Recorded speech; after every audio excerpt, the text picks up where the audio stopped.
જય હિન્દ મિત્રો, આજે આપણે શીખવાના છીએ plate tectonic theory. Most important સિદ્ધાંત છે, તો આને આપણે કહીશું પ્લેટ ટેક્ટોનિક થિયરી. ઓકે, અને ગુજરાતીની અંદર આને કહીશું ભૂવિવર્તનિક સિદ્ધાંત. તો આજનો આપણો જે વિષય છે એ શું છે? પ્લેટ ટેક્ટોનિક થિયરી, ભૂવિવર્તનિક સિદ્ધાંત. જો અગાઉના લેક્ચરની અંદર આપણે વેગનરની કોન્ટિનેન્ટલ ડ્રિફ્ટ થિયરી ભણી ગયા, તો એ સીડીટી અગર તમને આવડતી હશે તો ઇઝીલી તમને આ ટોપિક ખબર પડી જશે. છતાંય મારો એવો પ્રયત્ન રહેશે કે તમને સાદી અને સરળ રીતે આ થિયરી સમજાવવામાં આવે, બરોબર? અને આ મોસ્ટ ઇમ્પોર્ટન્ટ પાર્ટ છે. અગર ફિઝિકલ જિયોગ્રાફી જો તમારે વ્યવસ્થિત શીખવી હોય તો એના માટેનો સૌથી મહત્વનો જો કોઈ ભાગ હોય તો એ છે પ્લેટ ટેક્ટોનિક થિયરી. અગર એક વખત જો આ બાબત સમજ પડી ગઈ ને તો તમને પાછળના કોન્સેપ્ટ સમજવામાં બહુ તકલીફ નહીં થાય, ઇઝી રહેશે, બરાબર? સૌથી પહેલા આપણે ભૂવિવર્તનિક સિદ્ધાંતની અંદર જોઈશું શું? ક્લિયર? અથવા તો ટેક્ટોનિક છે તો આને ભૂતક્તી આવું બી લખી શકાય, ભૂતક્તી વિવર્તનિક સિદ્ધાંત. તો હવે અહીંયા જુઓ, તમારી સામે બે શબ્દ છે. સૌથી પહેલા તો આ ભૂતક્તી શું છે, પછી એનું વિવર્તન કેવી રીતના થાય છે, અને એ સિદ્ધાંત શું છે. આ ત્રણ બાબતો છે ને એ સૌથી મોસ્ટ ઇમ્પોર્ટન્ટ હોય. ક્લિયર? આ ત્રણ બાબતોને સમજવા માટે સૌથી પહેલા આપણે જોઈશું કે આ સિદ્ધાંત આપ્યો કોણે. ક્લિયર? ત્યાર પછી આપણે જોઈશું ભૂતક્તિઓ શું છે, આની ઉપર થોડીક નજર કરીશું, બરાબર? પછી આપણે ભૂતક્તિઓના પ્રકાર ઉપર નજર કરીશું. ત્યાર પછી આપણે જોઈશું કે જે ભૂતક્તિનું વિવર્તન થાય છે, વિવર્તન શું છે એને પણ આપણે સમજીશું. એ વિવર્તન માટે અલગ અલગ વિવર્તનના પ્રકારો છે, તો વિવર્તનના પ્રકારની આપણે વાત કરીશું. ક્લિયર? જેની અંદર ત્રણ આપણે જોઈશું: અપસારી, અભિસારી અને સમાંતર. સમાંતર પ્લેટ સંચલન આવું આપણે બોલીશું, બરાબર? વિવર્તન છે તો અહીંયા આપણે વિવર્તનના કારણોની ડિસ્કશન કરી લઈશું કે કયા કયા કારણો એવા છે કે જેના કારણે વિવર્તન થઈ રહ્યું છે, બરાબર? તો સૌથી પહેલા આપણે થિયરી સમજવાની છે ભૂતક્તી વિવર્તનિક સિદ્ધાંત, જેને આપણે અંગ્રેજીમાં કહીએ છીએ પ્લેટ ટેક્ટોનિક થિયરી, બરાબર? અને આ જે પ્લેટ ટેક્ટોનિક થિયરી છે એ કોણે સમજાવી હતી? તો મોસ્ટ ઓફલી તમને વિકલ્પમાં નામ જોવા મળશે મોર્ગન, બરાબર? પણ એની સાથે બે નામ ઓર યાદ રાખી લેજો, મેકેન્જી અને પાર્કર. અચ્છા, આમાં હું બહુ પડતો નથી કારણ કે આનું આટલું આપણે એટલું બધું કામ હોતું નથી. ક્યારેક પ્રિલિમ્સમાં આવો પ્રશ્ન પૂછાઈ જાય તો ત્યાં આપણે કામ હોય છે, બાકી કોઈ અધરવાઇઝ આનું કામ નથી. તો તમને એટલી ખબર હોવી જોઈએ કે આ સિદ્ધાંત વિશેની સમજૂતી કોણે આપી હતી? તો મોર્ગન, મેકેન્જી અને પાર્કર. આ ત્રણ નામ યાદ રાખી લેજો. હવે જે ભાગ શરૂ થાય છે ને એ મોસ્ટ ઇમ્પોર્ટન્ટ છે કે ભાઈ આ ભૂતક્તી શું છે. તો હવે તમે જો પૃથ્વીની સંરચના આપણે ભણી ગયા, પૃથ્વીની સંરચનાની અંદર તમે ભણ્યા હશો કે સૌથી અંદરનો ભાગ છે એને કોર કહેવાય, એના પછી આવશે મેન્ટલ. મેન્ટલની ઉપર જે હશે એને આપણે કહીએ છીએ દુર્બળ મંડળ. ખાસ યાદ રાખજો, દુર્બળ મંડળ, અથવા એને કહીએ છીએ એસ્થેનોસ્ફિયર. અને ઉપર જે પૃથ્વીનો પોપડો છે જેને આપણે કહીએ છીએ મૃદાવરણ. શું કહીએ છીએ? મૃદાવરણ. અને આને આપણે કહીએ છીએ લિથોસ્ફિયર. તો હવે તમે સમજો કે આ જે દુર્બળ મંડળ છે એ તરલ પ્રવાહીનું છે. કોનું બનેલું છે? તરલ પ્રવાહી પદાર્થોનું બનેલું છે. અને આ તરલ પ્રવાહી પદાર્થો ઉપર નાના નાના ટુકડાઓ તરી રહ્યા છે. તો જે ટુકડાઓ તરી રહ્યા છે એ ટુકડાઓને શું કહીશું આપણે? ભૂતક્તી. ફોર એક્ઝામ્પલ, માની લો કે એક પાણીનું નાનું અમથું ખાબોચિયું ભરેલું છે, એની અંદર તમે થર્મોકોલની શીટ લઈ જાઓ, પછી કોઈ એવી વ્યવસ્થા કરો કે એના ટુકડા થઈ જાય, એટલે એ થર્મોકોલની શીટ જે છે ને એ તમારી લિથોસ્ફિયર બની ગઈ. એની નીચેનું જે પ્રવાહી છે પીગલન અવસ્થામાં એ તમારું એસ્થેનોસ્ફિયર બની ગયું.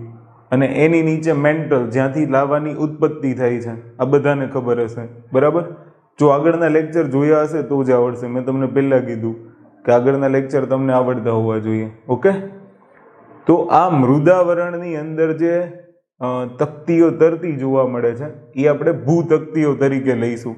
હવે અગર આપણે એને વિસ્તૃત રીતે સમજીએ તો અહીંયા મેં તમને કીધું એમ કે આ ઇનર કોર વાળો ભાગ છે, પછી આઉટર કોર આવશે, પછી મેન્ટલ આવશે. મેન્ટલની ઉપર જે લિથોસ્ફિયર છે, તો આ ભૂતકતીઓ ક્યાં જોવા મળે? પ્રિલિમ્સનો પ્રશ્ન. જવાબ આવશે લિથોસ્ફિયર.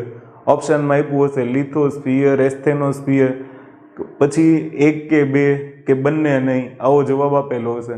તો તમને પૂછે કે ભૂતકતીઓ કયા આવરણ પર જોવા મળે, તો જવાબ આવશે લિથોસ્ફિયર. ક્લિયર? આને યાદ રાખી લેજો. આની ઉપર પછી આવીએ. સૌથી પહેલા આની ઉપર આવી જઈએ. તો હવે અમુક શબ્દો મારે જે તમને સમજાવવાના હતા એ શબ્દો કયા હતા? ઓકે, તો ખાસ ધ્યાન રાખજો. સૌથી પહેલા આપણે જોવાનું હતું ભૂતકતી, કે આ ભૂતકતીઓ શું છે. તો મેં તમને કહી દીધું કે મૃદાવરણની અંદર એવી પ્લેટો બનેલી હશે જેને આપણે તકતી કહીએ ગુજરાતીમાં, બરાબર. હવે એવી કેટલી તકતીઓ છે? સૌથી મોસ્ટ ઇમ્પોર્ટન્ટ શબ્દ. તો એવી મુખ્ય 7 તકતીઓ છે. કેટલી તકતીઓ છે? તો કે 7. અને અન્ય પણ છે. અન્ય મતલબ ગૌણ તકતીઓ, જેને આપણે કહી શકીએ. ઓકે, તો આ શબ્દ યાદ રાખી લેજો. તો અમેરિકાની એક સંસ્થા છે, એ સંસ્થા દ્વારા આનું વર્ગીકરણ કરવામાં આવે છે. અમેરિકાનું એક ડિપાર્ટમેન્ટ છે, ડિપાર્ટમેન્ટ ઓફ અર્થ સાયન્સ, જે ભૂતકતીઓનું વર્ગીકરણ કરે છે. તો મુખ્ય 7 ભૂતકતીઓ કઈ છે એને યાદ રાખવાનું આ મેપ જોઈને. અગર મેપ યાદ રહી જશે તો આ 7 તકતીઓ યાદ રહી જશે. 7 તકતીઓમાં શું શું આવશે ખાસ ધ્યાનથી સાંભળજો. સૌથી પહેલા નોર્થ અમેરિકન પ્લેટ, પછી એની એક્ઝેક્ટ નીચે સાઉથ અમેરિકન પ્લેટ. દિમાગમાં ફિટ કરી દેજો, ખબર જ પડી જશે. North American plate, south American plate. Clear? ત્યાંથી આગળ વધીએ. પછી છે એની બાજુમાં યુરેશિયન પ્લેટ, એની નીચે આફ્રિકન પ્લેટ. ક્લિયર? તો 1 2 3 4 પૃથ્વી ગોળ છે. આ બાજુ આવો. યુરેશિયન પ્લેટની નીચે જોશો તો 4 નંબર ઉપર ઇન્ડો ઓસ્ટ્રેલિયન પ્લેટ. ત્યાંથી આગળ વધશો 5 નંબર ઉપર પેસિફિક પ્લેટ. ક્લિયર? તો 1 2 નંબર ભૂલ છે અહીંયા, 3 4 5 6, છઠ્ઠી પેસિફિક પ્લેટ. એની એક્ઝેક્ટ નીચે આવશો 7મી એન્ટાર્કટિક પ્લેટ. મુખ્ય 7 ભૂતકતીઓ મૃદાવરણ ઉપર તરે છે. ક્લિયર? લિથોસ્ફિયર પર. ઓકે, લિથોસ્ફિયરમાં મુખ્ય કેટલી તકતીઓ જોવા મળશે તમને? 7 તકતીઓ જોવા મળશે. જે કોની ઉપર તરે છે? તો જવાબ આવશે એસ્થેનોસ્ફિયર. ઓકે, ધ્યાન રાખજો. હવે જુઓ, ફરીથી બોલું છું. North American, South American, Eurasian, African. યુરેશિયાની નીચે આવશો તો આપણી Indo Australian plate, Pacific plate, Antarctic plate. આ મુખ્ય 7 તકતીઓ છે. હવે 7 તકતીઓ પછી એની ગૌણ તકતીઓ જોઈએ. મેપ પરથી જ તમને ખબર પડશે. સાઉથ અમેરિકન પ્લેટની નીચેથી આપણે સ્ટાર્ટ કરીએ તો સૌથી પહેલું સ્કોશિયા પ્લેટ, પછી જુઓ નજકા પ્લેટ. તો હવે આ એક નજકા પ્લેટ છે ને, એ કોનાથી લેન્ડલોક છે? તો પેસિફિક પ્લેટ, પછી તમે અહીંયા જોઈ શકો છો સાઉથ અમેરિકન પ્લેટ અને એન્ટાર્કટિક પ્લેટ. આ બધું મેપ ઉપરથી જ જાણવા મળે. આ કોઈ એવી બાબતો નથી જે તમે ના શીખી શકો. મેપ જોશો એટલે ઓટોમેટિકલી તમને યાદ રહી જશે. 3 પ્લેટ નજીક છે. તો ગૌણમાં એક Scotia plate, Nazca plate, Cocos plate, Caribbean plate, Arabian plate. બંને અલગ અલગ છે. અરેબિયન પ્લેટ યુરેશિયન પ્લેટમાં છે અને Caribbean plate north American plate પાસે છે. આ યાદ રાખજો, બરાબર. આ કોમન વસ્તુ છે. પછી જૂના ડી ફુકા પ્લેટ, તો આ એક યાદ રાખી લેજો. અહીંયા શાયદ સેન ફ્રાન્સિસ્કો છે અને સેન ફ્રાન્સિસ્કોની નજીકમાં જૂના ડી ફુકા પ્લેટ. પછી આ જોઈ ગયા. ત્યાર પછી આવશે ફિલિપિન પ્લેટ. તો આટલી પ્લેટો છે, આને તમારે યાદ રાખવાની છે. ક્લિયર? તો હવે તમને અહીંયાથી પ્રિલિમ્સમાં કેવા ક્વેશ્ચન પૂછશે ખબર? કે નીચેનામાંથી કઈ મુખ્ય તકતી નથી. તો તમને આ નામ ખબર હશે તો ઇઝીલી ખબર પડી જશે કઈ મુખ્ય તકતી નથી. 2 માંથી એક નામ યાદ રાખી લો. ઘણી બધી વખત અહીંયા પ્રોપર જીઓગ્રાફીના પ્રશ્ન પૂછે તો તકલીફ થાય, અધરવાઇઝ કોઈ પ્રશ્ન નથી. જુઓ, સ્કોશિયા, નઝકા, કોકોસ, કેરેબિયન, અરેબિયન, ઝુનાડી, ફુકા એન્ડ ફિલિપિન. તો આટલી પ્લેટો યાદ રાખવાની. હવે તમને એટલું આઈડિયા આવી ગયો ભૂતકતીઓ શું છે, મુખ્ય 7 ભૂતકતીઓ કઈ કઈ છે, ગૌણ ભૂતકતીઓ કઈ કઈ છે. ક્લિયર? હવે શું થશે એની વિશે આપણે ભણીએ. હવે માની લો કે આ ભૂતકતીઓ છે ને એ તમને એસ્થેનોસ્ફિયર ઉપર તરતી જોવા મળશે. ક્લિયર? માની લો આ એસ્થેનોસ્ફિયર છે, બરાબર? આ જે ભાગ છે એ શું છે? એસ્થેનોસ્ફિયર. અને એની ઉપર આ ભૂતકતીઓ તરતી જોવા મળશે. ક્લિયર? જેને આપણે લિથોસ્ફિયર કહીએ છીએ. તો હવે અહીંયા શું થશે કે જે મેન્ટલ વાળો ભાગ છે એ મેન્ટલ વાળા ભાગમાંથી સંવહન પ્રવાહ નીકળશે. સંવહન પ્રવાહ એટલે બીજું કંઈ નહીં, જે લાવા હશે એ એકદમ પિઘલિત ફોર્મમાં આવી જશે એટલે ઉપરની તરફ ગતિ કરશે. જેવું ઉપરની તરફ ગતિ કરશે એટલે એ પ્લેટ ઉપર દબાણ ઉત્પન્ન કરશે. પ્લેટ ઉપર દબાણ ઉત્પન્ન કરશે એટલે પ્લેટોમાં તણાવ બળ ઉત્પન્ન થશે અને એ તણાવ બળના કારણે પ્લેટો એકબીજાથી દૂર જશે, મતલબ વચ્ચે તિરાડ પડશે. તિરાડ પડશે તો એમાંથી લાવા નીકળશે, લાવા પાછો ઠંડો પડશે, પાછું લિથોસ્ફિયરનું નિર્માણ થશે. પણ આના કારણે કઈ પ્રક્રિયા થશે ખબર? કે આ જે પ્લેટો છે એ એકબીજાથી દૂર જશે તો ક્યાંક બે પ્લેટો એકબીજાથી નજીક આવશે. તો આને જ આપણે આ જે સંચાલન હોય ને એ બહુ ધીમું હોય, એટલું બધું ઝડપી સંચાલન નથી હોતું, નહીંતર તો આપણને રોજ અનુભવ થાય. પણ એ બહુ ઘણા બધા સમય આ ધીમું ધીમું સંચાલન થયા કરતું હોય. ક્લિયર? અને એને આપણે કહીએ છીએ પ્લેટ ટેક્ટોનિક, ભૂતકતી વિવર્તન. કે જે પ્લેટો એસ્થેનોસ્ફિયર ઉપર તરી રહી છે અને એનું જે સંચલન થઈ રહ્યું છે એને આપણે શું કહીએ છીએ? ભૂવિવર્તનિક. ક્લિયર? ભૂતકતી વિવર્તનિક કહેવાય. તો આને યાદ રાખજો. હવે તમને કોઈ પૂછે કે ભાઈ ભૂતકતી વિવર્તનિક માટે, બરાબર, સવાલ શું પૂછી શકે કે ભાઈ ભૂતકતી વિવર્તન થવા માટેના કારણો કયા કયા છે? એવા કયા કારણો જવાબદાર હોઈ શકે કે જેના કારણે આ જે પ્લેટો છે એ પ્લેટો એકબીજાથી દૂર જાય છે, નજીક આવે છે, મતલબમાં એનું સંચલન થઈ રહ્યું છે, એનું વિવર્તન થઈ રહ્યું છે. તો એક કારણ તો મેં તમને કહી દીધું, સંવહન પ્રવાહ. ઓકે? તો આ જે મેગ્મા જે છે, ઓકે, એનો જે સંવહન પ્રવાહ છે એ પ્રવાહના કારણે એક સંચલન થશે. મેં તમને હમણાં આખી ઘટના કીધી કે એક રીઝન શું હોઈ શકે છે? તો એક રીઝન છે સંવહન પ્રવાહ, બરાબર. બીજું રીઝન શું હોય? જો મુખ્ય રીઝન આ જ છે, તમને કોઈ પૂછે કે નીચે એનામાંથી મુખ્ય કારણ કયું? તો સંવહન પ્રવાહ. પછી ઘણા બધા કારણો છે. એક કારણ છે ગુરુત્વાકર્ષણ બળ, એના કારણે પ્લેટોનું સંચલન થાય. વેગનરની થિયરી યાદ કરી લો. પછી ત્રીજું આપણે લઈ શકીએ પૃથ્વીનું ધરી ભ્રમણ. તો એક કારણ એ પણ હોઈ શકે છે કે પૃથ્વીના ધરી ભ્રમણના કારણે પણ પ્લેટોનું સંચલન થાય. જો અહીંયા પ્રિલિમ્સમાં પ્રશ્ન કેવો બનશે ખબર? કે તમને એવું પૂછશે કે નીચેનામાંથી કયા કારણ મુજબ પ્લેટ ટેક્ટોનિક મતલબ ભૂતકતી વિવર્તનિક જોવા મળે છે? તો એની અંદર તમારે આ ઓપ્શન શોધવાના રહેશે. ક્લિયર? આને તમે ખાસ યાદ રાખજો. આની સિવાય નહીં ઘણા બધા કારણો હોઈ શકે છે. જેમ કે એક કારણ છે સ્લેબ ખેંચાણ બળ અને એક કારણ હોઈ શકે છે કટક દબાવ બળ. તો આ તમારે યાદ રાખવાના. હવે સ્લેબ ખેંચાણ બળનો મતલબ શું છે કે માની લો એક્ઝામ્પલ તરીકે આની અંદર જ આપણે જોઈ લઈએ કે આ એક તકતી છે, આખી એક તકતી છે, જુઓ દેખાય છે? ક્લિયર? હવે આ પેન છે ને, આ પેન માની લો આ પેન છે, આ પેનને મેં આધાર ઉપર રાખી, ધીમે ધીમે એ તકતી આગળ જાય છે, આગળ જાય છે. શું થશે? એક સમય એવો આવશે કે આગળનો ભાગ નીચે ઝૂકી જશે. નીચે ઝૂકશે ને એટલે આ ભાગના કારણે આ જે ભાગ છે એ ઉપર તરફ ખેંચાશે. તો એ સ્લેબ ખેંચાણ બળ થઈ ગયું. તો ઘણી બધી વખત એના કારણે ભૂતકતી વિવર્તનિક થાય. ક્લિયર?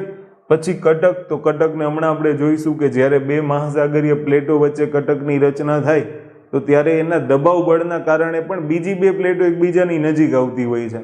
તો એના કારણે પણ ભૂતકતી વિવર્તનિક જોવા મળે. ક્લિયર? તો આટલું તમને હવે આવડી ગયું હશે કે ભાઈ ભૂતકતીઓ શું હોય છે, કેટલા પ્રકારની ભૂતકતીઓ છે ભૂતકતી વિવર્તનિક શું છે, અને બીજું આપણે શું યાદ રાખ્યું કે ભૂતકતી વિવર્તનિક માટેના કારણો કયા કયા છે. ક્લિયર? આને યાદ રાખજો. તો આ બધી આપણી પ્લેટો થઈ ગઈ. પ્લેટો ખાસ દિમાગમાં હોવી જોઈએ. હવે અહીંયા આપણે છે ને એક એનિમેશન પ્લે કરીએ. આ એનિમેશનની અંદર તમને ખબર પડી જશે કે કેવી રીતના પ્લેટોનું સંચાલન થાય. ઓકે, તો તમે અહીંયા આને જોઈ શકો છો. લાઈક જુઓ. તો હવે અહીંયા શું થશે જોજો, ખાસ ધ્યાનથી સાંભળજો. તો આ થઈ ગયો તમારો સંવહનીય પ્રવાહ. દેખાય છે જે ઉપર જાય છે. એ સંવહનીય પ્રવાહના કારણે આ મૃદાવરણની ઉપર દબાણ લાગે. દબાણ લાગશે એટલે ત્યાં તિરાડ પડશે. ક્લિયર? પછી જો એક પ્લેટ અંદર જાય છે, એક પ્લેટ બહાર આવે છે, અહીંયા તિરાડ પડશે. હવે આ ઉપરની જે પ્લેટો છે એનું શું થશે તો કે વિવર્તન થશે. પછી તમે એક વસ્તુ જુઓ. ચલો અહીંયા આપણે સ્ટોપ કરીએ અને આ થિયરીને છે ને આખી સમજીએ.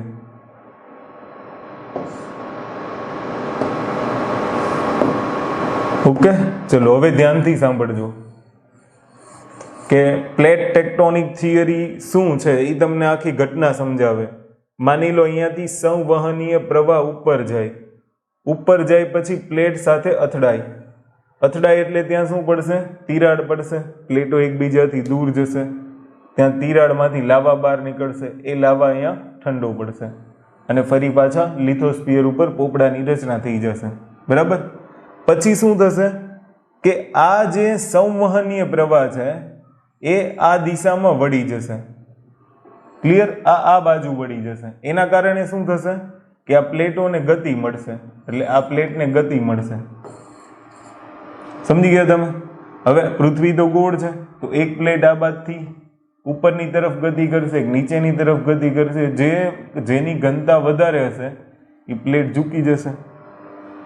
તો આ જ હમણાં આપણે જોવાના છીએ કે કોને અપસારી કહેવાય, કોને અભિસારી કહેવાય, કોને સમાંતર પ્લેટ સંચલન કહેવાય.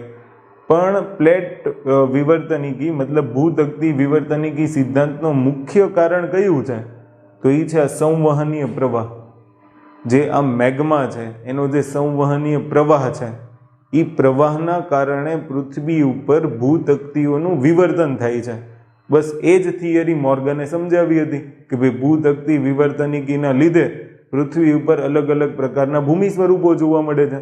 કારણ કે આપણા મનમાં એક પ્રશ્ન તો થાય કે ભાઈ હિમાલય કેવી રીતના બની ગયો, આ તળાવો કેવી રીતના બની ગયા, ઘણા બધા પ્રશ્નો હોઈ શકે છે. મેદાનોની રચના કેવી રીતના થઈ. તો જે બી મુખ્ય ભૂમિ સ્વરૂપો છે એમાં એક કારણ આ પણ હોઈ શકે. ઘણી બધી વખત એવું આમ મનમાં જાગતું હશે ને કે ભૂકંપ ક્યાંથી આવ્યો, જ્વાળામુખી કેવી રીતના થયું. બસ એ બધી ઘટનાઓ આ સમજાવશે. ક્લિયર? તો એ બધું આપણને શેના ઉપરથી શીખવા મળશે?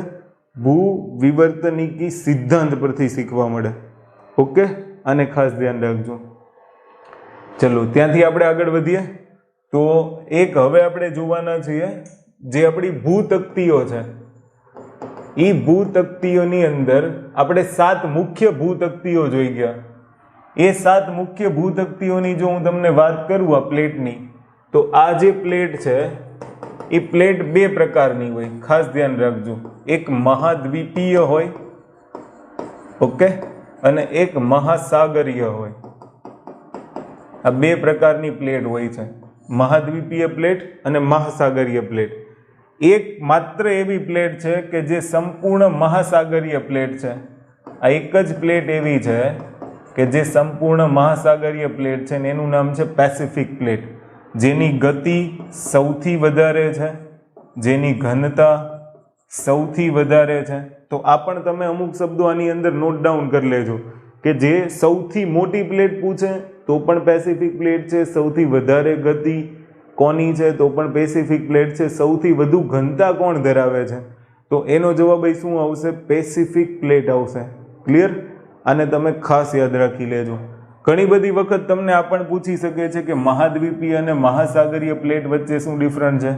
તો મેં તો તમને કહી દીધું કે મુખ્ય 7 તકતીઓ છે, એમાંથી એક માત્ર પેસિફિક પ્લેટ જ એવી પ્લેટ છે કે જે મહાસાગરીય પ્લેટ છે. બાકી બંને બધી મિક્સ છે, મહાસાગરીય અને મહાદ્વીપીય. ક્લિયર? બંને મિક્સ છે. કોન્ટિનેન્ટલ પ્લેટ કહેવાય જેને, અને એક ઓશનિક પ્લેટ. આને અંગ્રેજીમાં ઓશનિક પ્લેટ કહીશું, આને કોન્ટિનેન્ટલ પ્લેટ કહીશું. તો ઓશનિક પ્લેટ એક જ છે, પેસિફિક પ્લેટ, અને એની ઘનતાઈ સૌથી વધારે, સૌથી મોટી પ્લેટ એ સૌથી વધારે ઝડપી પ્લેટ એ કોણ? તો કે પેસિફિક પ્લેટ. બાકી બધી જે પ્લેટો છે એ કોન્ટિનેન્ટલ અને ઓશનિક બંનેનું મિક્સચર છે. ક્લિયર? આને યાદ રાખજો. પણ પર્ટિક્યુલર તમને કોઈ પૂછે કે ભાઈ ઓશનિક પ્લેટ અને કોન્ટિનેન્ટલ પ્લેટ વચ્ચે શું ડિફરન્ટ હોઈ શકે? ક્લિયર? તો આને ખાસ તમે ધ્યાનથી સાંભળજો. હવે માની લો કે અગર પૃથ્વીના સ્ટ્રક્ચરની જો આપણે વાત કરીએ ને, તો પૃથ્વીનું સ્ટ્રક્ચર અગર તમે જોયું હોય તો માની લો કે આ નીચેનો ભાગ છે, તો ત્યાં તમને કોન્ટિનેન્ટલ વાળો ભાગ આવી રીતના જોવા મળશે. આ કોન્ટિનેન્ટલ વાળો ભાગ છે. ક્લિયર? અને આ જે ભાગ છે એ કયો ભાગ છે? ઓશનિક ભાગ છે. તો બંને પ્લેટમાં ડિફરન્ટ શું છે? જુઓ, આની જાડાઈ વધારે છે. કોન્ટિનેન્ટલ પ્લેટની જાડાઈ કેવી છે? વધારે. ઓશનિક પ્લેટની જાડાઈ કેવી છે? ઓછી. તો પહેલો મુદ્દો તમારે અહીંયા તફાવતની અંદર એ યાદ રાખવાનો છે કે જે કોન્ટિનેન્ટલ પ્લેટ છે એની જાડાઈ વધારે હોય. ક્લિયર? અને જે ઓશનિક પ્લેટ છે એની જાડાઈ કેવી હશે? ઓછી. તો તફાવત તમે પહેલાં શીખી જશો ને, તમને અગર એવો આઈડિયા આવી જાય કે ભાઈ આ બે પ્લેટો વચ્ચે શું તફાવત છે, તો તમને ઇઝીલી ખબર પડી જશે કે આપણે જે પ્લેટ ટેક્ટોનિક જોવાના છીએ એમાંથી કોની ઘનતા વધારે હશે. કારણ કે જેની ઘનતા વધારે હશે એનો ઝુકાવ પહેલાં થશે. તો અગર તમને પૂછે તો ઘનતા કોની વધારે હશે, તો જે ઓશનિક પ્લેટ છે એની ઘનતા વધારે હોય. કોના કરતાં? તો કોન્ટિનેન્ટલ પ્લેટ કરતાં. તો આની ઘનતા કેવી હશે? ઓછી. તો જુઓ, તમને એવું પૂછી શકે ને, સ્ટેટમેન્ટ આપશે કે મહાદ્વીપીય પ્લેટની ઘનતા મહાસાગરીય પ્લેટની ઘનતા કરતાં ઓછી હોય, તો વિકલ્પ સાચો. આવા પ્રશ્નો, આવા વિકલ્પો તમને પરીક્ષાની અંદર જોવા મળશે. ક્લિયર? એટલે આને તમે ખાસ યાદ રાખજો. બીજું કે જેની ઘનતા વધારે હોય એ પ્લેટ ભારે હશે. ક્લિયર? અને જેની ઘનતા ઓછી હશે એ પ્લેટ કેવી હશે? તો કે હલકી હશે. ઓશનિક પ્લેટ છે એમાં મોટા ભાગે બેસાલ્ટ ખડકોનું નિર્માણ થાય. ઓશનિક પ્લેટની અંદર મોટા ભાગે કયા ખડકોનું નિર્માણ થાય? બેસાલ્ટ. અને આની અંદર કયા ખડકોનું નિર્માણ થશે? ગ્રેનાઇટ. તો આ બંને સ્ટેટમેન્ટ તમારે યાદ રાખવાના છે. તમને કોઈ પૂછે કે ભાઈ મહાદ્વીપીય પ્લેટોની અંદર કયા ખડકોનું નિર્માણ થશે, તો મહાદ્વીપીય પ્લેટોના કારણે ગ્રેનાઇટ ખડકોનું નિર્માણ થાય. અથવા તો શેની બનેલી હોય? તો ગ્રેનાઇટથી બનેલી હોય. મહાદ્વીપીય પ્લેટો છે એ શેનાથી બનેલી હશે? ગ્રેનાઇટથી. અને તમને કોઈ પૂછે કે ઓશનિક પ્લેટ શેનાથી બનેલી હશે, તો એ બનેલી હશે બેસાલ્ટથી બનેલી હોય. આને તમે ખાસ યાદ રાખજો. જે બેસાલ્ટથી બનેલી હોય એની અંદર સિલિકા અને મેગ્નેશિયમનું પ્રમાણ વધારે હોય. આને ખાસ યાદ રાખજો કે જે બેસાલ્ટથી બનેલી હોય એની અંદર સિલિકા અને મેગ્નેશિયમ આ બંનેનું પ્રમાણ વધારે હોય. જે પ્લેટો ગ્રેનાઇટથી બનેલી હોય એની અંદર એલ્યુમિનિયમ અને સિલિકોન આ બંનેનું પ્રમાણ વધારે હશે. ક્લિયર? તો આ થઈ ગયો એનો તફાવત. તફાવત તમને યાદ રહેવો જોઈએ. અગર તમને કોઈ એવું પૂછે કે સૌથી જૂની ભૂતકતી કઈ, તો જૂની ભૂતકતીની અંદર નામ આવશે પાછું કોન્ટિનેન્ટલનું.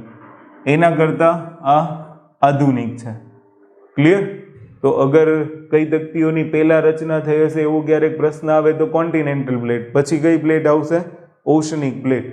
તો આને યાદ રાખજો. આ મહાસાગરો સાથે સંબંધિત હોય છે ઓશનિક પ્લેટ, આ જમીન ખંડો સાથે સંબંધિત હોય છે. તો આ એનો તફાવત થઈ ગયો. હવે જો હું ફરીથી રિપીટ કરી દઉં છું, આને ખાસ યાદ રાખજો. એક યાદ રહી જશે, બધું આવડશે. ઓશનિક પ્લેટ જાડાઈ કેવી? ઓછી. ઘનતા કેવી? વધારે. પ્લેટ કેવી હશે? ભારે. બેસાલ્ટથી નિર્મિત હશે, જેમાં શેનું પ્રમાણ વધારે હશે? સિલિકા અને મેગ્નેશિયમનું. અને આના પછી નિર્માણ થયું હશે. ક્લિયર? આને યાદ રાખજો. ભૂખંડો પછી, મતલબમાં 200 મિલિયન વર્ષ પૂર્વે આનું નિર્માણ થઈ ગયું છે. ક્લિયર? અચ્છા, સોરી, આનું નિર્માણ 200 મિલિયન વર્ષ પૂર્વે. યસ, હા, બરોબર.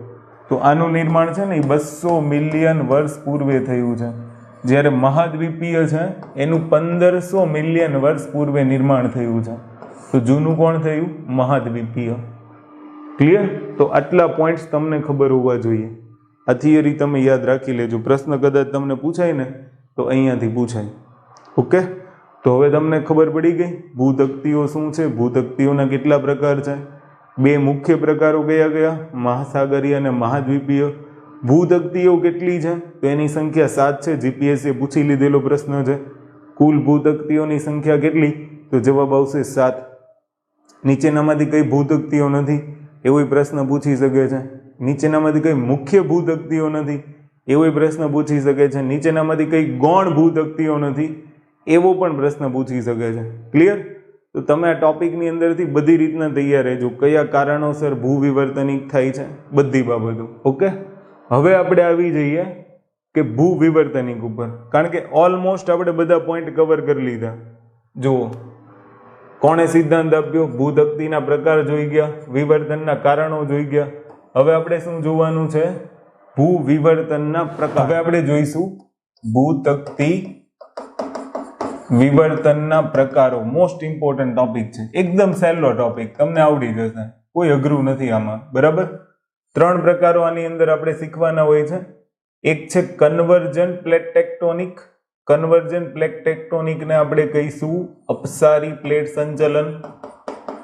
બીજું છે અભિસારી પ્લેટ સંચલન અને ત્રીજું છે સમાંતર પ્લેટ સંચલન. ક્લિયર? તો જુઓ, 3 સંચલન આપણે જોવાના છે, અપસારી, અભિસારી અને સમાંતર. તો અપસારીને આપણે અંગ્રેજીમાં કહીશું ડાયવર્જન્ટ. સોરી, આઈ થિંક મેં હમણાં કન્વર્જન્ટ કીધું, ડાયવર્જન્ટ આવશે. અભિસારીને આપણે કહીશું કન્વર્જન્ટ અને સમાંતર પ્લેટ સંચલનને આપણે કહીશું અંગ્રેજીની અંદર પેરેલલ. તો સૌથી પહેલા તમને આટલા શબ્દો ખબર હોવી જોઈએ કે અભિસારી પ્લેટ સંચલન ક્યારેક છે ને અંગ્રેજી શબ્દો કામ આવશે, તો યાદ રાખવાના, ડાયવર્જન્ટ, કન્વર્જન્ટ અને પેરેલલ. ડાયવર્જન્ટ સૌથી પહેલા જોઈએ, દિશા ડાયવર્ટ કરી દો બંનેની, તો આ થઈ ગયું ડાયવર્જન્ટ. એનો મતલબ થયો બંને પ્લેટો એકબીજાથી દૂર જાય છે. કન્વર્જન્ટ, બંને પ્લેટો એકબીજાની નજીક આવશે, તો એને કહીશું અભિસારી પ્લેટ સંચલન. કાં તો ઉપર નીચે કાં તો એકબીજાને પેરેલલ સંચલન કરશે, તો એ સમાંતર પ્લેટ સંચલન થઈ ગયું. આ થઈ ગઈ કોમન બાબત. હવે આપણે શીખવાની છે મેઇન, મુખ્ય એની વિશેષતાઓ શું છે. સૌથી પહેલા આપણે સ્ટાર્ટ કરીશું અપસારી પ્લેટ સંચલનથી, કે અપસારી પ્લેટ સંચલનની અંદર શું હોય. માની લો આ બે પ્લેટ છે, બંને મહાસાગરીય પ્લેટો છે, ઓશનિક પ્લેટ છે. આ ઓશનિક પ્લેટની નીચે શું હશે, તો મેન્ટલ હશે. મેન્ટલમાંથી શું થશે, તો લાવા ઉપર જશે. જેવો લાવા ઉપર જશે એટલે તિરાડ પાડશે, ત્યાં દબાણ, કારણ કે લાવાનું તાપમાન ખૂબ જ ઊંચું હોય એટલે ઊંચા તાપમાનના લીધે દબાણ ઉત્પન્ન થશે. એ દબાણના કારણે આ બે પ્લેટો વચ્ચે તિરાડ પડશે. એ તિરાડ પડશે એટલે બંને પ્લેટો એકબીજાથી દૂર જશે. જેવી દૂર જશે એટલે મેન્ટલમાંથી લાવા બહાર આવશે. બંને ઓશનિક પ્લેટ મેં નામ લીધું, બેસાલ્ટ હશે, તો બેસાલ્ટ ખડકોની રચના થશે. તો જે કટક બનશે એ કટકમાં બેસાલ્ટનું પ્રમાણ હશે. બીજું કે ત્યાં લિથોસ્ફિયર ઉપર નવા આવરણ બનશે. બરાબર? તો એટલા માટે એને કન્સ્ટ્રક્ટિવ માર્જિન પણ કહેવાય. બરાબર? તો આવા શબ્દો તમારે અમુક યાદ રાખવાના છે. ચલો હું તમને એને આકૃતિ દોરીને બતાવું કે કેવી રીતના રચના થશે. અપસારી પ્લેટ સંચલન એટલે બીજું કંઈ નથી, કારણો તો મેં તમને કહી જ દીધા છે કે શું કામ પ્લેટ સંચલન થશે, શું કામ ભૂતક્તિ સંચલન થશે. ભૂતક્તિ સંચલન થવા પાછળનું એક મુખ્ય કારણ શું છે, સંવહનીય પ્રવાહ. એ આપણે શીખી ગયા. બીજા ગૌણ કારણો પણ છે, પણ સંવહનીય પ્રવાહ મુખ્ય કારણ છે. હવે માની લો કે આમાં બે ઓશનિક પ્લેટ છે અને આ બે ઓશનિક પ્લેટ છે, એમાં માની લો કે નીચેથી સંવહનીય પ્રવાહ છે, એ પ્રવાહ આ પ્લેટ ઉપર દબાણ ઉત્પન્ન કરે છે. એ દબાણના કારણે શું થશે, તો કે માની લો કે અહીંયા તિરાડ પડશે. ઓકે, માની લો અહીંયા તિરાડ પડશે. તિરાડ પડવાથી શું થશે, તો કે બંને પ્લેટ છે એ એકબીજાથી દૂર જાય, તો જ આપણે એને શું કહીશું, તો કે અપસારી પ્લેટ સંચલન કહીશું. જેવી તિરાડ પડશે એટલે આ લાવા છે એ બહાર નીકળશે. બહાર નીકળીને લિથોસ્ફિયર ઉપર ઠંડો પડશે. અહીંયા લિથોસ્ફિયર ઉપર ઠંડો પડશે. માની લો બંને ઓશનિક પ્લેટ છે તો એમાં મહાસાગરીય કટકની રચના કરશે. શેની રચના કરશે, મહાસાગરીય કટક. મહાસાગરીય કટક. કટકની રચના કરશે. પહેલો શબ્દ તમે આ ધ્યાન રાખી લેજો કે અપસારી પ્લેટની અંદર શેની રચના થાય? મહાસાગરીય કટકની રચના થાય. તમને પૂછે અપસારીય પ્લેટ સંચલનની અંદર જ્વાળામુખી ઉત્પન્ન થાય? તો કે હા, જ્વાળામુખી ઉત્પન્ન થાય. ક્લિયર? ચલો તો આને ધ્યાન રાખજો. માની લો કે આ બે પ્લેટ છે, એ બે પ્લેટ જ્યારે અપસારી પ્લેટ સંચલન થાય, ખાસ ધ્યાનથી સાંભળજો, જ્યારે અપસારી પ્લેટ સંચલન થાય ત્યારે લાવા બહાર નીકળીને ઠંડો પડશે. ઠંડો પડશે તો જ્યાં સમુદ્રની વચ્ચેનો ભાગ છે ત્યાં શું બનશે? તો કે ત્યાં સમુદ્રી કટક બનશે. આ શું બનશે? મહાસાગરીય કટક. ક્લિયર? આ એક શબ્દ યાદ રાખજો. બીજું, લાવા બહાર નીકળો, એનો મતલબ એવો છે જ્વાળામુખીની રચના થશે. તો કે હા, જ્વાળામુખી જોવા મળશે. જ્વાળામુખી થયો તો એનો મતલબ એવો કે જ્યારે બે પ્લેટો નજીક હતી, સંવહનીય પ્રવાહ થયો તો નીચે દબાણ લાગ્યું હશે, ભૂકંપ જેવી ઘટના બની હશે.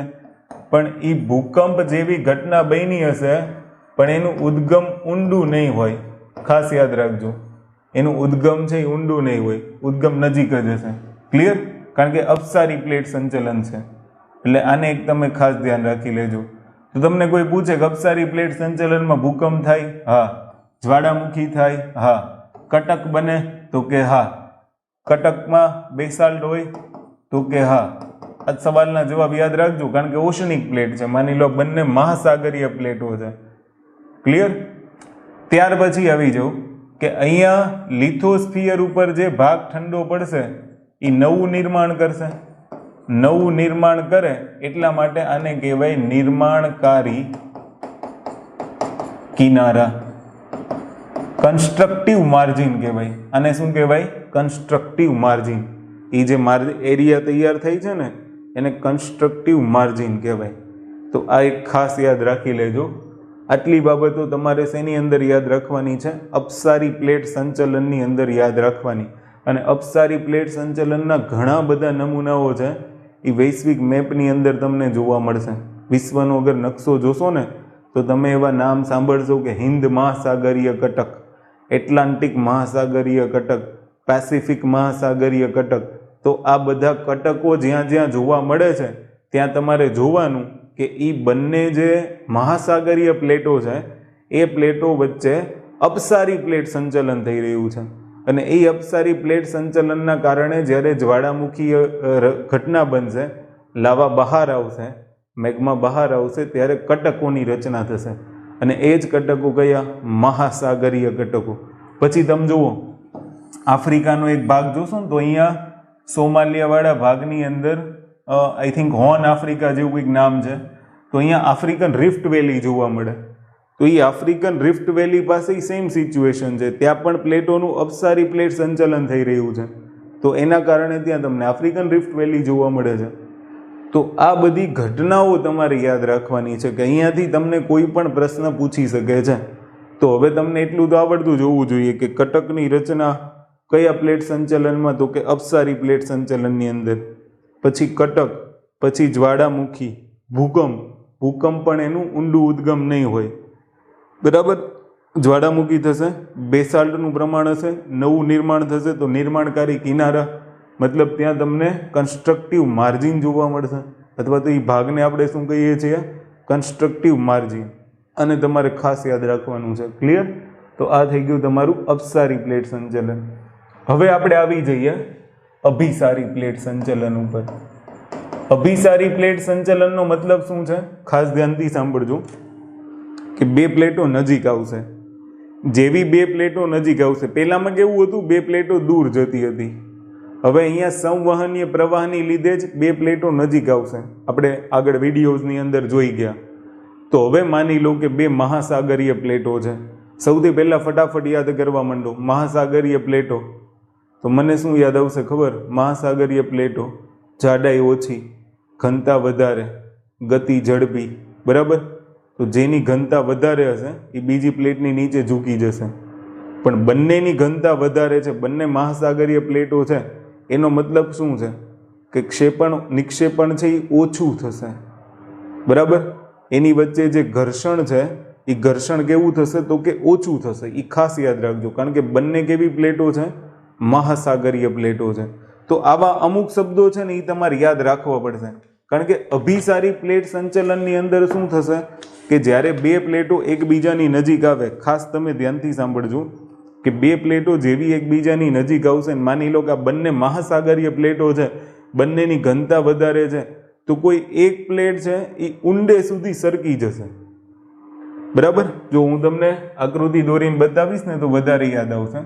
સૌથી પહેલા એના અમુક ભાગ જોઈ લઈએ. માની લો કે આ એક પ્લેટ છે, બરાબર, અને આ પ્લેટની સામે બીજી કોઈ એક પ્લેટ આવે છે, તો એ પ્લેટ શું થશે, માની લો કે આ પ્લેટની ઘનતા વધારે હશે તો એ પ્લેટ બીજી પ્લેટની નીચે આવી રીતના સરકી જશે.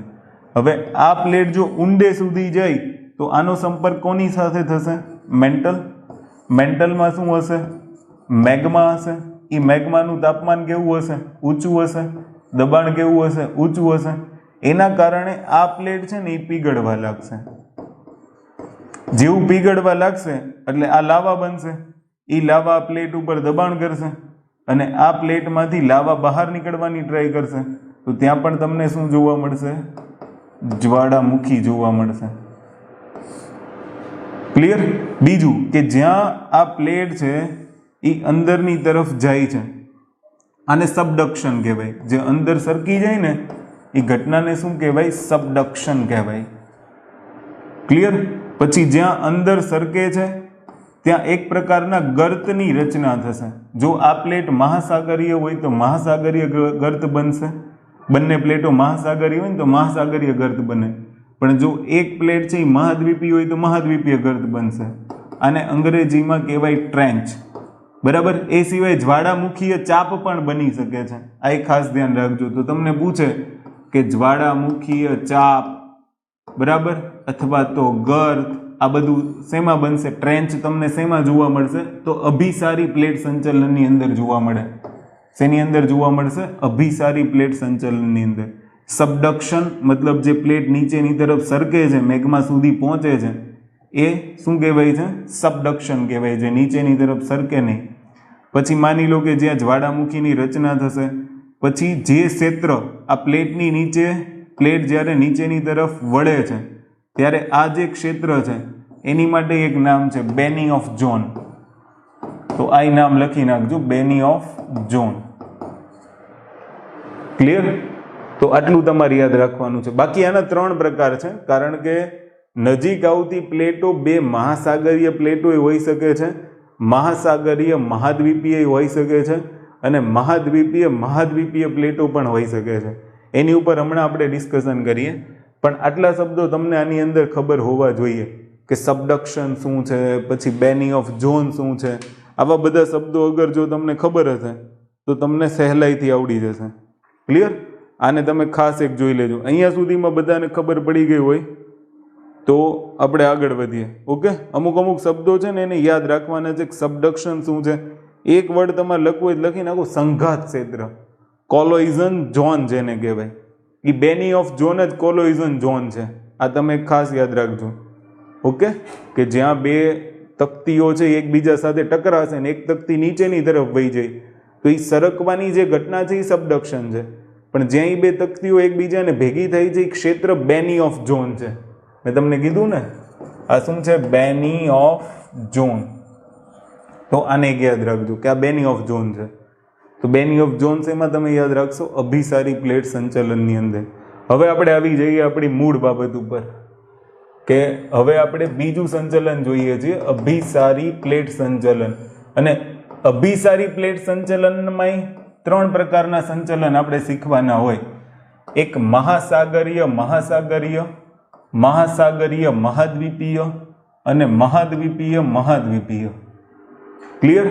એનો મતલબ એવો થયો, ઓશનિક પ્લેટો એકબીજા સાથે ટક્કર થાય તો શું થાય, ઓશનિક કોન્ટિનેન્ટલ પ્લેટ એકબીજા સાથે ટક્કર થાય તો શું થાય, અને કોન્ટિનેન્ટલ પ્લેટ છે એ એકબીજા સાથે ટક્કર થાય તો શું થાય.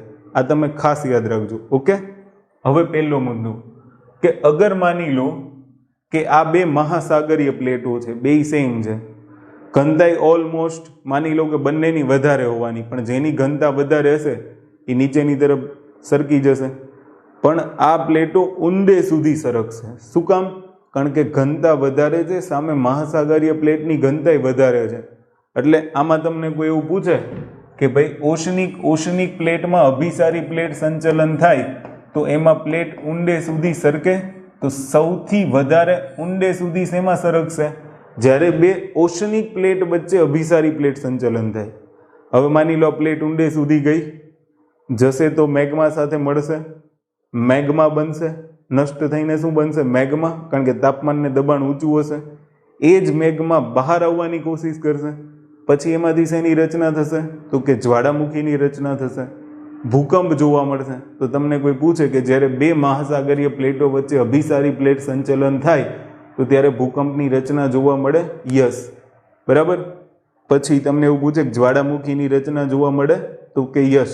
નિક્ષેપણ થાય? તો કે યસ. ગેડીકરણ થાય? તો કે યસ. આ બધી ઘટનાઓ થાય. ગેડીકરણનો મતલબ શું તમે સમજો?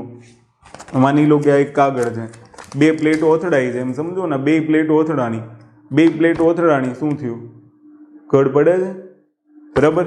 તો ત્યાં ઘર્ષણના કારણે, જ્યાં બે પ્લેટો એકબીજા સાથે ટક્કર લે છે, એ ટક્કરના કારણે ત્યાં ઘર્ષણ થશે, અને એ ઘર્ષણના કારણે ત્યાં ગેડીકરણ થશે. ગેડીકરણ મતલબ ગેડ પર્વતોની રચના થશે. પણ આમાં તમારે શું યાદ રાખવાનું છે કે સૌથી ઊંડે સુધી સરકે શેમાં પ્લેટ? તો એનો આન્સર આવશે મહાસાગરીય અભિસારી પ્લેટ સંચલનની અંદર. ક્લિયર? હવે તમે ધ્યાન રાખજો કે માની લો કે આ પણ મહાસાગરીય પ્લેટ છે, બરાબર, અને આ પણ મહાસાગરીય પ્લેટ છે. તો માની લો કે બીજી મહાસાગરીય પ્લેટ જ્યારે ઊંડે સુધી સરકે, તો એ ઊંડે સુધી સરકે એટલે પહેલું તો અહીંયા એ યાદ રાખજો કે અહીંયા શું બનશે? મહાસાગરીય ગર્તની રચના થશે. સાથે સાથે અહીંયા ગેડીકરણ થશે. ગેડીકરણ એટલે પર્વતોની રચના થશે, જ્વાળામુખીની રચના થશે. કારણ કે આ ઊંડે સુધી જશે તો લાવા પીગળશે, તો લાવા પીગળીને શેની રચના થશે? જ્વાળામુખીની રચના થશે. ક્લિયર? પણ એક શબ્દ તમારે અહીંયા એ યાદ રાખવાનો છે કે જ્યારે બે મહાસાગરીય પ્લેટો એકબીજા સાથે ટકરાય ને ત્યારે બંનેની ઘનતા વધારે હશે. ઘનતા વધારે હોય એટલે નિક્ષેપણ ઓછું થાય, ગેડીકરણ ઓછું થાય. આ ખાસ ધ્યાન રાખજો. ક્લિયર? ગેડીકરણ ક્યાં વધારે થશે? કે જ્યાં ઘર્ષણ વધારે થાય. અહીંયા તો એક પ્લેટ આખી નીચે સરકી જશે. જ્યારે તમે પહેલામાં જોશો ને કે બે મહાદ્વીપીય પ્લેટો ટકરાશે તો ત્યાં ઘર્ષણ વધારે થશે, કારણ કે ત્યાં ઘનતા ઓછી હોવાના કારણે નીચે નહીં ઝૂકે. ક્લિયર? તો આ શબ્દો તમારે યાદ રાખવાના છે કે મહાસાગરીય ગર્ત બનશે, જ્વાળામુખીની રચના થશે, ઓછું નિક્ષેપણ થશે, ઓછું ગેડીકરણ થશે, સૌથી ઊંડે સુધી જશે, ખીણ જેવી રચના બનશે. આવા બધા શબ્દો તમારે યાદ રાખવાના છે. જ્વાળામુખીય ચાપ બનશે. ક્લિયર? તો આવા બધા શબ્દો તમારે યાદ રાખવાના. આનો મતલબ શું થયો? બે સમુદ્રની પ્લેટો એકબીજાની તરફ સરકે છે. રેસનો સિદ્ધાંત યાદ કરો. રેસે એવું કીધું હતું કે બે મહાસાગરીય પ્લેટો સરકી રહી છે. જેમ વેગનરની કોન્ટિનેન્ટલ ડ્રિફ્ટ થિયરી છે, જેમ મોર્ગનની પ્લેટ ટેક્ટોનિક થિયરી છે, એમ રાસની બે મહાસાગરીય પ્લેટોનું વિસ્તરણ થઈ રહ્યું છે. એ થિયરી જ આ દર્શાવે છે કે બે મહાસાગરીય પ્લેટો વચ્ચે ટક્કર થાય તો એ કયું? અભિસારી પ્લેટ સંચલનમાં જ્યારે બે મહાસાગરીય પ્લેટો વચ્ચે ટક્કર થાય ત્યારે મહાસાગરીય ગર્તની રચના થાય છે. ક્લિયર? તો આટલા શબ્દો તમારે આની અંદર યાદ રાખવાના છે. ઓકે? હવે આવી જઈએ કે માની લો કે એક પ્લેટ મહાસાગરીય છે, ઓકે, અને જે બીજી પ્લેટ છે, ખાસ ધ્યાનથી સાંભળજો, એક પ્લેટ મહાસાગરીય છે અને બીજી પ્લેટ છે એ મહાદ્વીપીય પ્લેટ છે. તો મહાસાગરીય અને મહાદ્વીપીય પ્લેટ વચ્ચે જ્યારે ટક્કર થાય તો માની લો કે આ મહાદ્વીપીય પ્લેટ છે, ઓકે, હું આને ટૂંકમાં લખું છું કોન્ટિનેન્ટલ પ્લેટ છે, અને સામેથી ઓશનિક પ્લેટ આવે છે. તો સ્વાભાવિક છે કે ઓશનિક પ્લેટની ઘનતા વધારે હોવાથી નીચેની તરફ કોણ સરકી જશે? તો કે ઓશનિક પ્લેટ સરકી જશે. અને ઓશનિક પ્લેટ એમાંય આના જેટલી ઊંડે સુધી નહીં સરકે. જેટલી બે મહાસાગરીય પ્લેટોમાં ઊંડે સુધી સરકવાનું હોય એટલું ઊંડે સરકશે નહીં. આને ખાસ ધ્યાન રાખજો. અહીંયા પણ નિક્ષેપણ થશે, પણ મધ્યમ નિક્ષેપણ થશે. બરાબર? ગેડીકરણ એ મધ્યમ થશે. પણ અહીંયા જે ગર્ત બનશે એ કયો ગર્ત બનશે? મહાદ્વીપીય ગર્તની રચના થશે. સૌથી પહેલો મુદ્દો આ બેની ઓફ ઝોન થઈ ગયું. નીચે જે સરકે છે એ પ્રક્રિયા સબડક્શન થઈ ગઈ. તો જ્યારે મહાદ્વીપીય અને મહાસાગરીય પ્લેટો વચ્ચે ટકરાવ થાય ત્યારે મહાસાગરીય પ્લેટની ઘનતા વધારે હોવાના, માની લો મહાસાગરીય પ્લેટ છે, મહાદ્વીપીય છે, ઘનતા વધારે હોવાના કારણે નીચે સરકી જશે, લાવા સુધી પહોંચશે. ફરી પાછી ઘટના, જ્વાળામુખી થશે, હા. ભૂકંપ થશે, હા. પણ ભૂકંપનું ઉદ્ગમ છે, બરાબર, જ્વાળામુખીનું ઉદ્ગમ તમને અહીંયા જોવા મળશે, બરાબર. તો જ્વાળામુખીનું ઉદ્ગમ જોવા મળશે, ભૂકંપનું ઉદ્ગમ જોવા મળશે, ભૂકંપ જોવા મળશે. આ શબ્દો તમે ખાસ યાદ રાખી લેજો. ઓકે, ભૂકંપ છે એ પણ ઓછી ઊંડાઈથી જ ઉત્પન્ન થતો જોવા મળશે, આને ખાસ યાદ રાખજો, બરાબર. તો મહાદ્વીપીય ગર્તની રચના થશે, જ્વાળામુખીની રચના જોવા મળશે, ભૂકંપો જોવા મળશે. હું તમને એક એક્ઝામ્પલ આપું તો તમને યાદ હશે. માની લો કે આ નોર્થ અમેરિકા વાળો ભાગ છે, એની એક્ઝેક્ટ નીચે માની લો કે આ સાઉથ અમેરિકા વાળો ભાગ છે. અહીંયા તમને આખી એક રોકીઝ અને એન્ડીઝની પર્વતમાળા જોવા મળે છે. તો આ તમારી નોર્થ અમેરિકન કોન્ટિનેન્ટલ પ્લેટ થઈ ગઈ, સાઉથ અમેરિકાની કોન્ટિનેન્ટલ પ્લેટ થઈ ગઈ, અને અહીંયા પેસિફિક ઓશનિક પ્લેટ થઈ ગઈ. તો આ બંને વચ્ચે શું થઈ રહ્યું છે? અભિસારી પ્લેટ સંચલન. ત્યાં ગેડીકરણ થયું હશે, હા. એ જ ગેડીકરણના કારણે શેની રચના થઈ હશે? તો કે રોકીઝ અને એન્ડીઝની રચના થઈ હશે. ક્લિયર? આ યાદ રાખવાનું છે. એવી જ રીતના હું તમને એક બીજું એક્ઝામ્પલ આપું. માની લો કે આ રશિયા છે, રશિયાની નીચે ચાઇના આવશે, બરાબર. માની લો ચાઇના છે, રશિયા છે, યુરેશિયન પ્લેટ છે, મતલબમાં અહીંયા તમે જોશો તો પેસિફિક ઓશનિક પ્લેટ છે, બરાબર. માની લો આખો સમુદ્ર છે. તો હમણાં મેં તમને બે મહાસાગરીય પ્લેટોના અભિસારી પ્લેટ સંચલનની વાત કરી. તો માની લો કે આ પેસિફિક મહાસાગરીય પ્લેટ છે, એની વચ્ચે માની લો કે અભિસારી પ્લેટ સંચલન થાય છે. તો ત્યાં પણ શેની રચના થશે? કે માની લો અભિસારી પ્લેટ સંચલન થાય છે તો જ્વાળામુખી બનશે. એ જ્વાળામુખીના કારણે ટાપુઓ બન્યા છે. જાપાન જોઈ લો, ફિલિપિન્સ જોઈ લો, બરાબર, ઇન્ડોનેશિયા જોઈ લો. તો આ પણ શેનું પરિણામ છે? બે મહાસાગરીય પ્લેટો વચ્ચે અભિસરણ થાય, બરાબર. અને એ અભિસારી પ્લેટ સંચલનના કારણે ટાપુઓ જેવી રચના થઈ છે. અહીંયા તમને સક્રિય જ્વાળામુખી જોવા મળશે, કારણ કે સક્રિય જ્વાળામુખીનું કારણ શું છે ખબર? કે બે મહાસાગરીય પ્લેટો છે, અને મહાસાગરીય પ્લેટો છે એ ઊંડે સુધી સરકે, એટલે એ સતત પ્લેટ અંદર બનશે, સતત લાવા છે એ લાવા ઉપરની તરફ આવશે અને ત્યાં સક્રિય જ્વાળામુખીઓ જોવા મળે. તમે જુઓ, જાપાન છે, ફિલિપાઇન્સ છે, ઇન્ડોનેશિયા છે, એ ભાગની અંદર તમને સક્રિય જ્વાળામુખી જોવા મળવાનું કારણ બીજું, અહીંયા નાના નાના ટાપુઓ હોવાનું કારણ શું છે? મહાસાગરીય ગર્ત બન્યો હશે, મહાસાગરીય કટક જેવી રચના હશે, ત્યાં જ્વાળામુખીઓ થતા હશે વારંવાર. તો એના કારણે તમને ત્યાં નાના નાના ટાપુઓ જોવા મળશે. તો આ શું થઈ ગયું તમારું? મહાસાગરીય અભિસારી પ્લેટ સંચલન અને મહાસાગરીય મહાદ્વીપીય પ્લેટ સંચલન. ક્લિયર? અભિસારી પ્લેટ સંચલન. હવે આપણે આવી જઈએ આપણો ત્રીજો ભાગ. ત્રીજો ભાગ છે કોન્ટિનેન્ટલ. આને આપણે એક એક્ઝામ્પલની મદદથી સમજીએ તો તમને વધારે આઈડિયા આવશે. આપણે કોન્ટિનેન્ટલ ડ્રિફ્ટ થિયરીની અંદર ટેથીસ સમુદ્ર ભણી ગયા. માની લો આ ટેથીસ સમુદ્રની પ્લેટ છે. ક્લિયર? સાથે જ એક એક્ઝામ્પલ આપણે ભણી ગયા ભારતીય પ્લેટ. તો માની લો કે એની નીચે ભારતીય પ્લેટ છે, અને એક પ્લેટ આપણે લઈ લઈએ Eurasian plate. Clear? Eurasian plate. ખાસ ધ્યાનથી સાંભળજો. જ્યારે આ બંને પ્લેટો વચ્ચે ટક્કર થઈ હશે ત્યારે ટેથીસ સમુદ્રવાળી પ્લેટ છે એ જ્યારે યુરેશિયન પ્લેટ સાથે ટકરાઈ હશે તો ત્યાં જે હિમાલયની રચના થઈ હશે એનું નામ છે ટ્રાન્સ હિમાલય, બરાબર. પછી તિબ્બતનો ઉચ્ચ પ્રદેશ.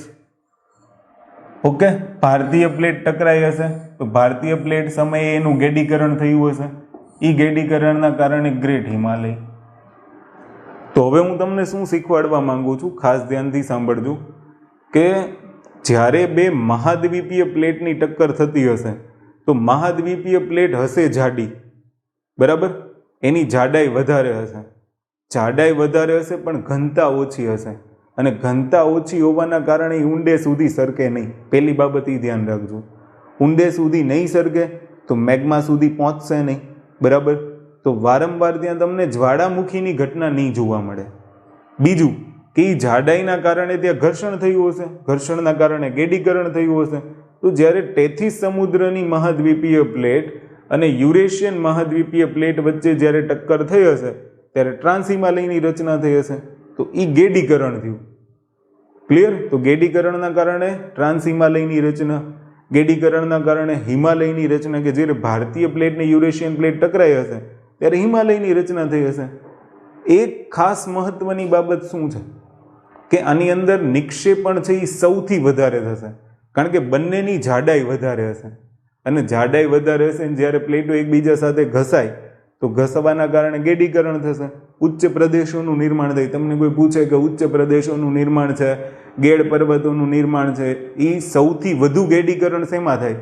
સૌથી વધુ ગેડીકરણ છે ને જ્યારે બે મહાદ્વીપીય પ્લેટો ટકરાય ત્યારે થાય. ઉચ્ચ પ્રદેશનું નિર્માણ શેમાં થાય? બે મહાદ્વીપીય પ્લેટો વચ્ચે જ્યારે અભિસારી પ્લેટ સંચલન થાય ત્યારે ઉચ્ચ પ્રદેશોનું નિર્માણ થાય. તમને એવું પૂછે કે જ્વાળામુખીનું નિર્માણ શેમાં ન થાય? તો એ પણ શેમાં આવશે? બે મહાદ્વીપીય પ્લેટોના અભિસારી પ્લેટ સંચલનમાં શું આવશે કે એમાં જ્વાળામુખી ઉદ્ભવ ન થાય. ભૂકંપ આવશે? તો કે હા, ભૂકંપ આવશે, કારણ કે બે પ્લેટો છે તો એક પ્લેટ તો નીચે સરકવાની જ છે. હા, મંદ ગતિએ સરકશે, ધીમી સરકશે, પણ એ સરકશે એના કારણે ભૂકંપ આવશે. ક્લિયર? તો આ પણ એક મુદ્દો સૌથી વધારે યાદ રાખવાનો છે તમારે, કે ઓછી ઊંડાઈએ નીચે સરકે છે અને ભૂકંપ આવશે તો કે ભૂકંપ આવશે. જ્વાળામુખીનું ઉદ્ગમ મળશે? નહીં મળે, જ્વાળામુખી નહીં થાય, જ્વાળામુખીની ઘટનાઓ નહીં જોવા મળે. ક્લિયર? તો આ થઈ ગયું તમારું મહાદ્વીપીય અભિસારી પ્લેટ સંચલન. ક્લિયર? તો હવે આપણે લગભગ બધી બાબતો જોઈ લીધી છે, કોઈ મુદ્દો અહીંયા વધતો નથી. અચ્છા, એક સંચલન બાકી રહી જાય છે, એ છે સમાંતર પ્લેટ સંચલન. તો સમાંતર પ્લેટ સંચલન એટલે બીજું કંઈ નહીં. માની લો કે આ બે પ્લેટ છે તો એકબીજાને સમાંતર ઘર્ષણ થશે. ક્લિયર?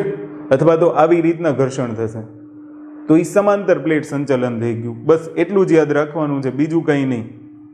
ઓકે? હવે માની લો કે એમાં જ્વાળામુખી જોવા મળશે, સમાંતરમાં કોઈ પ્લેટ નીચે નથી જતી, જ્વાળામુખી ક્યાંથી જોવા મળશે? નહીં જોવા મળે. ભૂકંપ જોવા મળશે? યસ, પ્લેટો હલશે તો ભૂકંપ જોવા મળશે. આ કોમન સેન્સની વાતો છે. ક્લિયર? અને આવું બધું કોમન સેન્સમાં તમારે યાદ રાખવાનું હોય. તો મોસ્ટ ઓફલી આપણું જે પ્લેટ ટેક્ટોનિક થિયરી વાળો પોર્શન છે એ અહીંયા પૂરો થાય છે. ક્લિયર? બીજું આની અંદર કંઈ છે નહીં. 7 મુખ્ય તકતીઓ છે. કેલિફોર્નિયાનો સાન અને એન્ડ્રિયાન્સ બ્રન્સ છે, એ એક તમે લખી નાખજો, સમાંતર પ્લેટ સંચલનનું ઉદાહરણ છે. બસ, બીજું આની અંદર કંઈ લખવાની જરૂર નથી. ક્લિયર? તો મોસ્ટ ઓફલી બાબતો આપણે આ ટોપિકની અંદર કવર કરી લીધી છે. તો તમને આવડતું હોવું જોઈએ. ઓકે? ક્યાં ગેડ પર્વતોની રચના થાય, ક્યાં જ્વાળામુખી જોવા મળશે, ક્યાં ભૂકંપ જોવા મળશે. છતાંય કોઈ ડાઉટ રહી જાય ને તો મને ચેટ બોક્સમાં ચેટ કરી દેજો. ક્લિયર? બાકી હવે તમારી પાસે જીઓગ્રાફીનું જે કોઈ બી મટીરિયલ હોય એ તમે વાંચશો એટલે તમને ઇઝીલી પ્લેટ ટેક્ટોનિક થિયરી સમજ પડી જશે. ઓકે? તો મળીએ નેક્સ્ટ લેક્ચરની અંદર. જય હિન્દ, જય ભારત.